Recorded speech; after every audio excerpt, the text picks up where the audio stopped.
Hello and welcome to Neverwinter Night's Hordes of the Underdark, and this will be part 30. And just to recap that we freed the Knower of Names, which, in case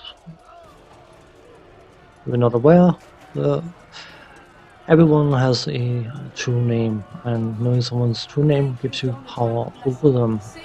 And of course that's the main quest, to get the Reaper's true name so we can break Mephistopheles' bond on him and return to our home.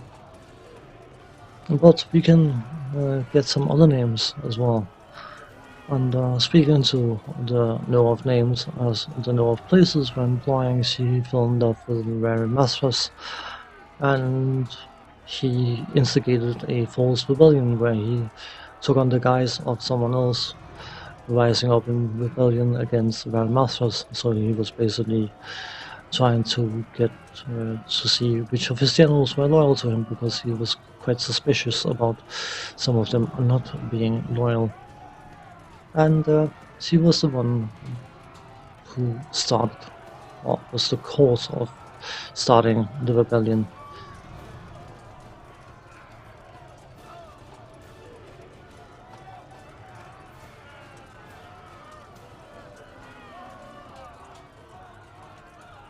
And of course, the rank and file soldiers got killed on the battlefield, and a good number of generals and whatnot were dealt with by the Grandmasters. Anyway,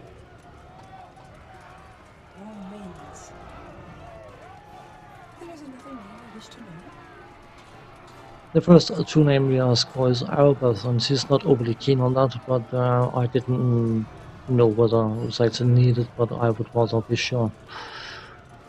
And that costs us 200,000 gold. We want her name as well, that's another 200,000. Because if we ask for Mephistopheles' true name, she says she won't betray him. But of course, by having her true name, we can command her into letting us have his true name, which is 500,000 gold pieces.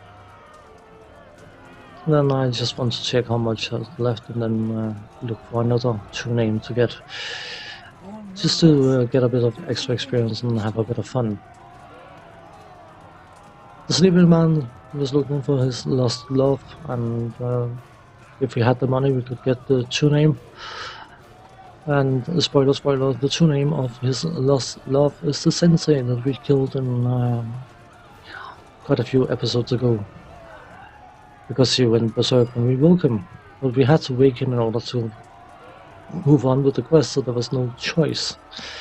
And of course, you can imagine if we get the true name of his lost love and go back and tell him that that's a corpse in the corner, he's not going to be overly keen. Anyway, we got the Reaper's true name, which is basically free. It is the Sensei's amulet and the puzzle ring you have to pay in order to get the Reaper's true name. Because we didn't get the true name of his lost love or himself, we can thank him or kill him. I didn't want to fight him, he's being of good, so I saw no reason to it, and thanking him for various different things, or just send him through a series of dialogue saying that, oh, you don't need to thank me, or you are an inspiration yourself, all that kind of stuff. So, but of course we got the quarry boss's true name, and of course the quarry boss has been a bit of a jerk, so let us change his ways. I'm not necessarily sure that using someone's true name against them is an act of good, but I did not define the rules.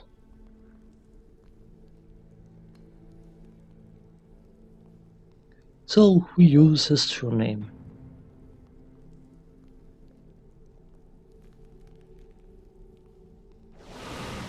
I command you to be good to the end of your days.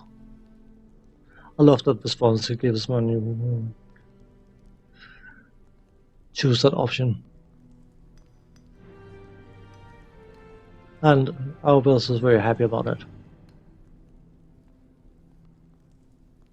And he starts calling out names, and that turns into goody two shoes, sweetie names, which is rather cute. And of course, we need a holiday for the workers because they are working hard, and because of course he's now a good individual and has promised to pay the bar tab himself, which is always nice. You can view his store, but because you just spent all the money buying names from No of Names, you have no money left, and he's got some extremely good items, which is rather sad, but they cost about $500,000 each. So,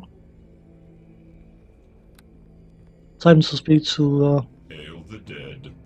the How may I Reaver, serve you, and then sojourner? we set him free. But of course, because of the fact that the bond is broken, we will never ever see him again. You have some options to free some extra individuals, and I decided to get the right programs home. So, before we answer, Albert wants another chat and says he can't face the world because, of course, of her evil deeds. We promised that we will be by her side because that's what I've been building up from up to from Neverwinter Nights. And then we use her true name to make her forget the guilt she feels. And again, she's against that idea, but we tell her it's her atonement. And people can argue whether that is right or not. That is the way I decided to play this. So she accepts it as the will of the gods. So.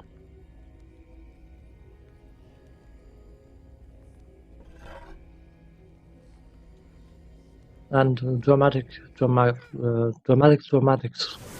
up again.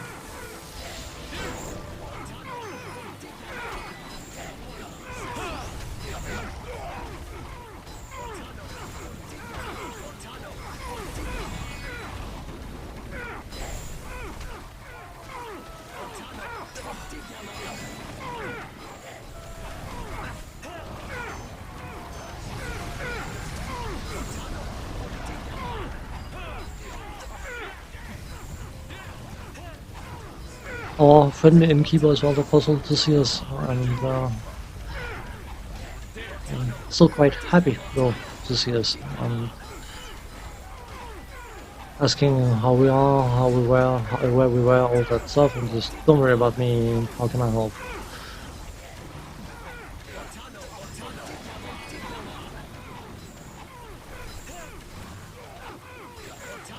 And Van Masvos is on his way, and of course, because we are bound to each other by mutual disagreements. As soon as we arrive back, the Van Masvos shows up, and it leads to a bit of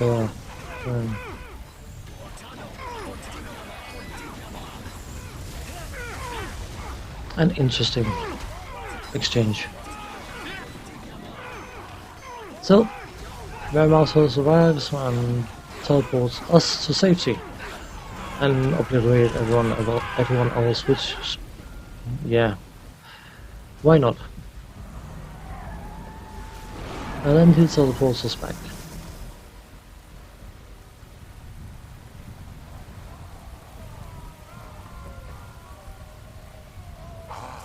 The fool mortal returns. Imagine my surprise at meeting you here. Last I recall, had I not trapped you for all eternity in an icy little place called Kenya. Sorry, the house froze over. He's amused by our wit.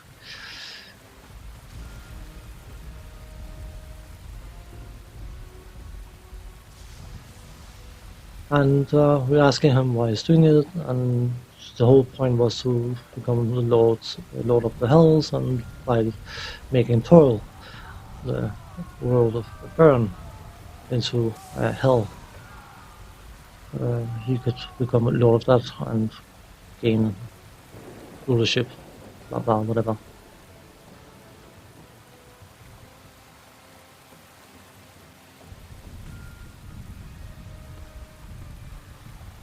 And when we confront him and say we want to stop him, he's trying to turn our backs against us and saying that Tia has abandoned her, whatever spells she gained was actually his doing. And she's about to rejoin with him, and that's why we get a persuasion check. She's decided that she's only good for evil and wants to stick with him, which is a bit of a shame. So we will tell her that we love her. There's no evil in that feeling.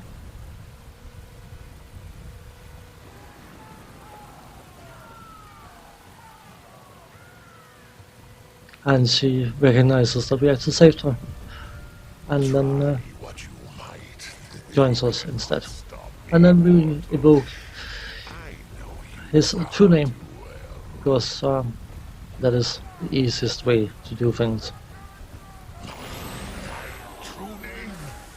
You've commanded me. Where did you learn it? Oh, but I must obey. What is it you wish of me, Master? How must I serve you? I command you to die, which he does quite promptly.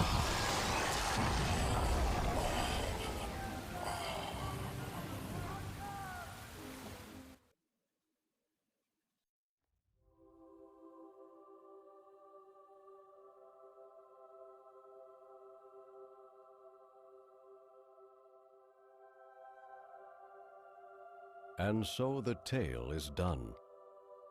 In the lore of an age that was famed for its heroes as well as its villains, your legend will live on. Scribes will read of your deeds in dusty tomes and marvel that ever there was a time where such an adventurer walked the face of Toril. It is said that the great archdevil Mephistopheles collapsed into dust and existed no more. The world shuddered with his passing, and all grew still for a time. But bringing an end to such beings is rarely so simple. Some tales claim that Mephistopheles could never be completely destroyed on the material plane. They say his will lived on, and out of a desire for vengeance, his body was eventually reformed on the outer planes. A day of reckoning was sure to follow someday, though that is another tale. Knowing how the tale ends, however, is only part of the story. There is evidence in the old tomes that tell of your fate in the years to come, the fate of your companions, and the effect your passing had upon the world. Then we get a rundown of what we did and how it influenced others in whatever way, shape, or form we acted. So I know getting rid of the rare monsters without a fight was a bit of an anticlimactic ending, I suppose, but I took trying to fight him, and I don't know whether it's because of my monk only having +4 fists, but I was doing something like 5 points of damage to him when I hit him, and it wasn't very often. So my paladin, when I completed the game with my paladin, who had a plus whatever weapon, beat him soundly, relatively easily, but my monk couldn't fight him, so I ended up evoking his true name and tell him to go and die. The different characters, they are doing their things, the illustrates, because of course we gave the mirror, became quite dominant in Underdark. Various different factions are applauding us, praising us, and remembering us as the greatest hero ever, and all that kind of stuff. And it's a nice little rundown of the things we did. We didn't change much in the Frozen Hall, but oh well, to hell with it. Ha! Ha! The sleeping man never found his lost love, because of course she's found dead, but he was carrying hope in his heart. We could have put him out of his misery because he was a being of good. I didn't want to fight him. However, our character died because this is supposed to be chronicles long after the events. And on our dying breath, promised her we would meet her on the other side, and according to legends and myth, that is exactly what happened. Which is a cute little cutesy ending kind of thing. And of course, because we have been goody two shoes all the way, our goodness was legendary and inspiring and all that kind of good stuff that you want to be when you're a goody two shoe hero. You want to be an inspiration to others. Anyway, that is the end of Hordes of the Underdark. I didn't find it as good as the original game, but it's nice to try and play with some higher levels. So on that note, thanks for watching the series. Take care. See you next time. Bye bye for now.